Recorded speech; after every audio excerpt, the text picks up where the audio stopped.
नमस्कार, उत्तराखंड समाचार में आपका स्वागत है। मैं हिना जोशी छेती। आइए सबसे पहले नजर डालते हैं आज के मुख्य समाचारों पर। ब्रिटेन से आने जाने वाली सभी उड़ान सेवाएं 22 से 31 दिसंबर तक के लिए रद्द। ब्रिटेन में कोविड का नया स्ट्रेन मिलने के बाद केंद्र सरकार का फैसला। केंद्रीय स्वास्थ्य मंत्री डॉक्टर हर्षवर्धन ने जनवरी तक कोविड टीकाकरण की जताई उम्मीद।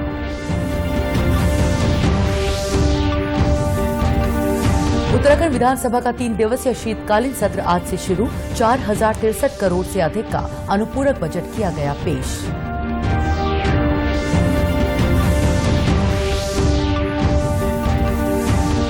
दिल्ली में 22 से 25 दिसंबर तक होगा भारत अंतर्राष्ट्रीय विज्ञान उत्सव का आयोजन।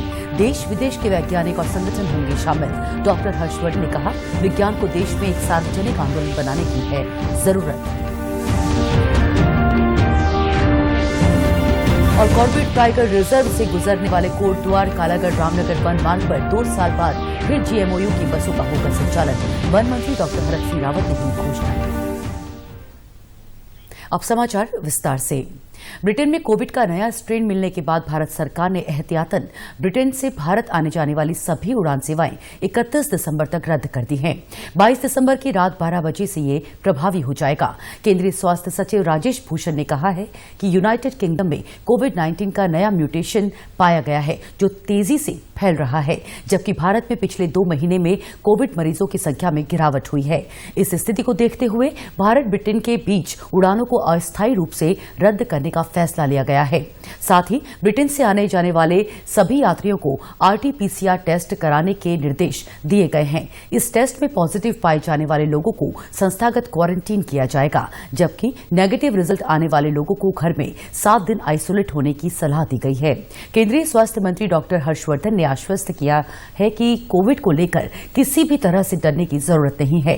ब्रिटेन की स्थिति पर उन्होंने कहा कि सरकार पूरी तरह से सतर्क है और अपने नागरिकों की रक्षा के लिए हर जरूरी कदम उठाएगी। ये सब इमेजिनरी सिचुएशंस, इमेजिनरी बातें, इमेजिनरी पैनिक, इन सब के अंदर आप अपने आप को मत उलझाइए। सरकार हर बात के लिए पूरी तरह से सजग है और जैसे पिछले 1 साल में आपने देखा कि सरकार ने आवश्यकता के अनुरूप जनता के हितों की रक्षा करने के लिए जो जिस समय पर आवश्यकता किया, वो सारी चीजें सरकार देख रही है। केंद्रीय स्वास्थ्य मंत्री डॉक्टर हर्षवर्धन ने जानकारी दी कि भारत में कोविड टीकाकरण जनवरी के किसी भी हफ्ते में शुरू होने की उम्मीद है। जनवरी के महीने में भी कभी किसी भी स्टेज पे, किसी भी सप्ताह में ऐसा समय आ सकता है जब हम भारत के लोगों को पहला जो वैक्सीन का शॉट है वो देने की स्थिति में आ जाए। उन्होंने कहा कि विशेषज्ञों के परामर्श के बाद सरकार ने कोविड टीकाकरण के लिए 30 करोड़ लोगों की प्राथमिकता तय की है। इस बीच प्रदेश में आज कोरोना के 448 नए मामले सामने आए हैं। वहीं एक्टिव मामलों की संख्या 5584 है। प्रदेश में अब तक 1426 कोरोना संक्रमित मरीजों की मृत्यु हो चुकी है। उत्तराखंड विधानसभा का 3 दिवसीय शीतकालीन सत्र आज से शुरू हो गया। आज 4063 करोड़ 79 लाख का अनुपूरक बजट पेश किया गया। राजस्व मद में 2071 करोड़ और पूंजीगत मद में 1992 करोड़ से अधिक का प्रावधान किया गया। कुंभ मेले के लिए 200 करोड़ की व्यवस्था की गई है। संसदीय कार्य मंत्री मदन कौशिक ने बताया कि कल सदन में अनुपूरक बजट पर चर्चा की जाएगी। केंद्र सहायतित योजनाएं हमारी चल रही हैं, उसके लिए सबसे ज्यादा हमने 2293 करोड़ और 30 लाख रुपए की व्यवस्था बजट में की है। आपदा राहत निधि के तहत हमने ये भी एक महत्वपूर्ण हिस्सा है बजट का, ये 641 करोड़ का रखा है SDRF के लिए। समग्र शिक्षा के लिए 134 करोड़ रुपए के बजट की व्यवस्था हम लोगों ने की है। कुंभ मेले के लिए 200 करोड़ की व्यवस्था हम लोगों ने की है। सत्र की कार्यवाही में मुख्यमंत्री त्रिवेंद्र सिंह रावत वर्चुअल तौर पर शामिल हुए। उन्होंने दिवंगत विधायक सुरेंद्र सिंह जीना, पूर्व विधायक केसी पुनेठा, सुंदरलाल मंद्रवाल, अनुसुईया प्रसाद मैखुरी और तेजपाल सिंह पवार को श्रद्धांजलि अर्पित की। वहीं कांग्रेस का कहना है कि जब शोक प्रस्ताव लाकर आज प्रश्नकाल और शून्यकाल को समाप्त किया गया तो फिर अनुपूरक बजट सदन में क्यों रखा गया। तो इससे ये दिखता है कि सरकार का मंशा विपक्ष की बात सुनने की नहीं है, लोगों की समस्याओं से सरकार को कोई सरोकार नहीं है। क्योंकि अगर आप अनुपूरक बजट पेश कर रहे हैं तो फिर प्रश्नकाल भी चलना चाहिए था और शून्यकाल भी चलना चाहिए था। ये निश्चित ही लोकतंत्र के ऊपर कुल्हाड़ा चलाया है। सदन की कार्यवाही मंगलवार सुबह 11 बजे तक स्थगित कर दी गई। केंद्रीय विज्ञान और प्रौद्योगिकी मंत्री डॉक्टर हर्षवर्धन ने कहा है कि भारतीय वैज्ञानिकों की विभिन्न क्षेत्रों में हासिल की गई उपलब्धियों को जनता के बीच पहुंचाना चाहिए। इसके लिए विज्ञान को देश में एक सार्वजनिक आंदोलन बनाया जाना चाहिए। नई दिल्ली में 22 से 25 दिसंबर तक छठे भारत अंतर्राष्ट्रीय विज्ञान उत्सव का आयोजन किया जा रहा है। डॉक्टर हर्षवर्धन ने कहा कि ये उत्सव विज्ञान और प्रौद्योगिकी से संबंधित सूचनाओं के प्रसार के लिए एक मंच उपलब्ध कराएगा। उन्होंने कहा कि प्रधानमंत्री नरेंद्र मोदी कल विज्ञान उत्सव का उद्घाटन करेंगे। और संतोष की बात है कि हमारे इस इंडिया इंटरनेशनल साइंस फेस्टिवल 2020 का उद्घाटन स्वयं हमारे प्रधानमंत्री श्री नरेंद्र मोदी जी कल शाम को 4:30 बजे करने वाले हैं। और इसका जो समापन कार्यक्रम है वो भी जब 25 तारीख को होगा, उस कार्यक्रम में भी हमारे भारत के उपराष्ट्रपति श्री वेंकैया नायडू जी उसमें शिरकत करेंगे।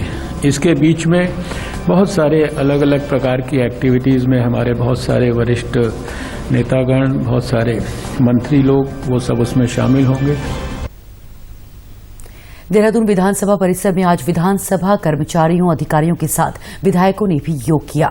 पतंजलि योगपीठ के महामंत्री आचार्य बालकृष्ण इस अवसर पर बतौर मुख्य अतिथि मौजूद रहे।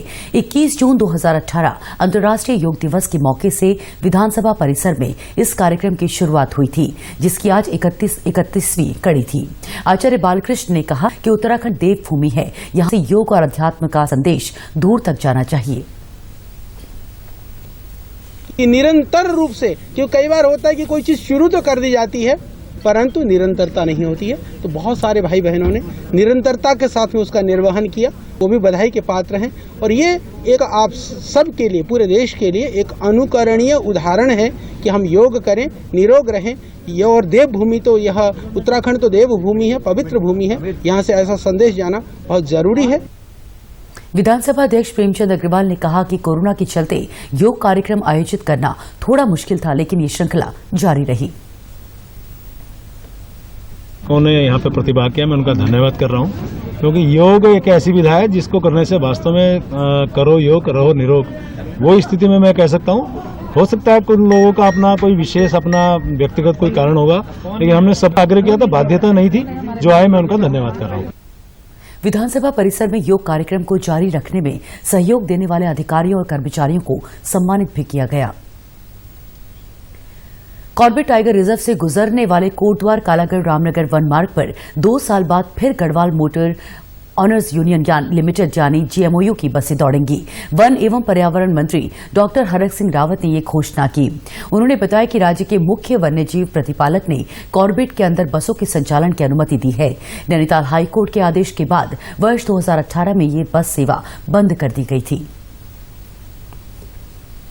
आज पुनः चीफ वाइल्ड लाइफ वार्डन ने यह अनुमति दी है कि इस बस सेवा को चलाने में कोई दिक्कत नहीं है। और इससे गढ़वाल के निवासियों के लिए और रामनगर के निवासियों के लिए एक बहुत बड़ी खुशखबरी है कि हमारी सरकार ने पुनः माननीय हाईकोर्ट के निर्देश पर इस सड़क पर कोटद्वार से रामनगर बस सेवा बंद कर दी गई थी, GMO की बस सेवा बंद कर दी गई थी। और इस बस सेवा को आज अब फिर पुनः शुरू करने का निर्णय हमारी सरकार के द्वारा लिया गया है। कॉर्बेट टाइगर रिजर्व से गुजरने वाले कोटद्वार कालागढ़ रामनगर वन मार्ग के जरिए राज्य की बसों को उत्तर प्रदेश से होकर नहीं जाना पड़ता। इससे समय और किराए दोनों की बचत होती है। कोटद्वार के गब्बर सिंह कैंप में आज सेना भर्ती का दूसरा दिन था। आज यहां उत्तरकाशी की बड़कोट तहसील, रुद्रप्रयाग की ऊखीमठ, जखोली और बसुकेदार तहसील के युवाओं ने हिस्सा लिया। सेना भर्ती के निरीक्षण के लिए लखनऊ से ब्रिगेडियर राहुल भटनागर आज कोटद्वार पहुंचे। उन्होंने कहा कि कोरोना महामारी का असर भर्ती रैली के आयोजन पर पड़ा है, लेकिन लैंसडॉन के गढ़वाल राइफल्स रेजिमेंट सेंटर ने कोरोना के जोखिम के बीच स्थानीय प्रशासन के साथ मिलकर इस भर्ती रैली का आयोजन किया है। इसे देखते हुए लुधियाना जैसे देश के दूसरे हिस्सों में भी सेना भर्ती की तैयारियां शुरू हो गई हैं। ब्रिगेडियर भटनागर ने बताया कि उत्तराखंड में अगली सेना भर्ती कुमाऊं रेजिमेंट के लिए 15 फरवरी को अल्मोड़ा में प्रस्तावित है। जो भर्तियां होती हैं वो पूरे देश में होती हैं, हर जिला प्रांत में होती हैं, उस जिला प्रांत की पॉपुलेशन के हिसाब से होती हैं। लेकिन गढ़वाल और कुमाऊं यानी उत्तराखंड में जो है वो ज़्यादा प्रपोर्शन में होती हैं। यहाँ के लोगों में जो देशभक्ति की भावनाएं हैं और जो देश में सेवा की भावनाएं हैं वो बाकी लोगों से कहीं ज़्यादा है। यहाँ पे ज़्यादा वैकेंसीज भी मिलती हैं। हमारी अगली भर्ती हो रही है रानीखेत में, 15 फरवरी से हो रही है। कुमाऊं रेजिमेंट को, पूरा कुमाऊं एरिया को कवर करेंगे। सेना भर्ती के दौरान रुद्रप्रयाग के 9 युवा कोविड संदिग्ध पाए गए। उन्हें जांच के लिए नजदीकी कोविड केयर सेंटर भेज दिया गया। राष्ट्रीय विधिक सेवा प्राधिकरण के निर्देश पर आज टिहरी में लोक अदालत का आयोजन किया गया। जिला और सत्र न्यायालय में 5 बेंच बनाई गई, जबकि नरेंद्रनगर में एक बेंच ने लोगों की शिकायत सुनी। जिला विधिक सेवा प्राधिकरण के सचिव अशोक कुमार ने बताया कि वाहन एक्ट, पुलिस एक्ट और वन विभाग एक्ट समेत 10 विषयों पर लोक अदालत में सुनवाई हुई और 300 से अधिक मामलों का निस्तारण किया गया। छोटे प्रकृति के समझौता योग्य मामले हों, चालान भुगतने वाले मामले हों, उनको आज विशेष लोक अदालत में लगाया गया है। उसके लिए आज विशेष लोक अदालत चल रही है। बहुत सारे लोग इस लोक अदालत का लाभ उठा रहे हैं। लोक अदालत का ये फायदा होता है कि इसमें दोनों पक्ष राजीनामे के आधार पर, सुलह समझौते के आधार पर मामले का निष्पक्ष जो है उनका निपटारा हो जाता है। प्रधानमंत्री आवास योजना के तहत हरिद्वार में कमजोर वर्ग के लोगों को आवास उपलब्ध कराए जा रहे हैं। इसके तहत कम दरों पर ऋण उपलब्ध कराया जाता है। साथ ही सरकार भी उसमें अंशदान करके ऋण में सब्सिडी देती है। लाभार्थी नीलम का कहना है कि पुश्तैनी जमीन होने के बावजूद उनके पास घर बनाने के लिए पैसा नहीं था, लेकिन पीएम आवास योजना से उनकी इस समस्या का समाधान हुआ। हमारे पास ये पुश्तैनी जमीन तो थी, लेकिन पैसा नहीं था बनाने के लिए। तो हमें जब इस योजना के बारे में पता चला तो हमने जो ही फॉर्मेलिटी थी वो हमने कागज नगर पालिका में जमा किया। उसके तहत हमारा ये लोन पास हुआ तो हमने ये मकान अपना बनाया। हमारे आसपास में इनके भी 2-3 मकान बने हैं यहाँ पर, उनका बना, वो भी बेचारे ऐसे रह रहे थे। और हमें मतलब इस योजना का इतना लाभ मिला कि हम बहुत उत्साहित थे इसके लिए। वहीं एक अन्य लाभार्थी रेनू का कहना है कि कच्चे घर में रहने के कारण उनके परिवार को काफी परेशानियों का सामना करना पड़ा। प्रधानमंत्री आवास योजना से उनकी मुश्किलें दूर हो गई हैं। हाँ, हम बहुत परेशान से रहे, पन्नी में रहे और दिन रात हम पानी सूखते रहे। पूरी बरसात सोते नहीं थे, हम झाड़ू से पानी सूखते रहे। अब यही आराम से सो जाते हैं। प्रधानमंत्री आवास योजना के तहत हरिद्वार रुड़की विकास प्राधिकरण ने भी जमीन का चयन कर निर्माण प्रक्रिया शुरू कर दी है। साथ ही 528 लाभार्थियों का भी चयन कर लिया गया है। प्राधिकरण के सचिव हरबीर सिंह ने बताया कि जल्द ही घर बनाने का काम शुरू हो जाएगा।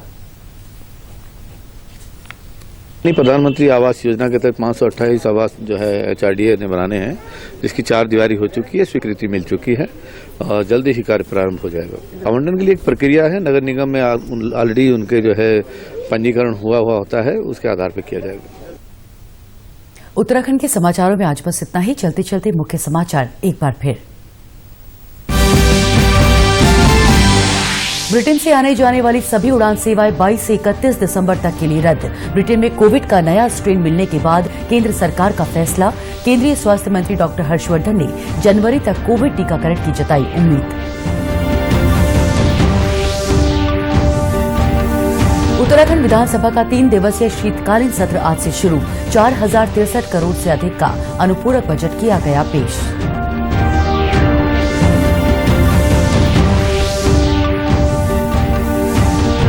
दिल्ली में 22 से 25 दिसंबर तक होगा भारत अंतर्राष्ट्रीय विज्ञान उत्सव का आयोजन। देश विदेश के वैज्ञानिक और संगठन होंगे शामिल। डॉक्टर हर्षवर्धन ने कहा, विज्ञान को देश में एक सार्वजनिक आंदोलन बनाने की है जरूरत।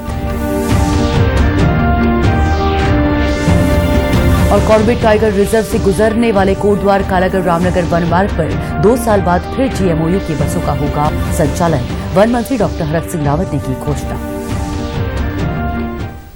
उत्तराखंड की खबरों के लिए आप हमसे सोशल मीडिया के माध्यम से भी जुड़ सकते हैं। हमारा ट्विटर हैंडल है DD News _देहरादून हमारा फेसबुक पेज है DD News उत्तराखंड और हमारे YouTube channel DD News Uttarakhand को भी आप सब्सक्राइब कर सकते हैं। कोरोना संक्रमण से बचने के लिए मास्क का अनिवार्य रूप से और सही ढंग से प्रयोग करें। साथ ही सामाजिक दूरी का ख्याल रखें, नियमित रूप से हाथ धोएं और याद रखें, कोरोना को हराना है, मास्क जरूर लगाना है। नमस्कार।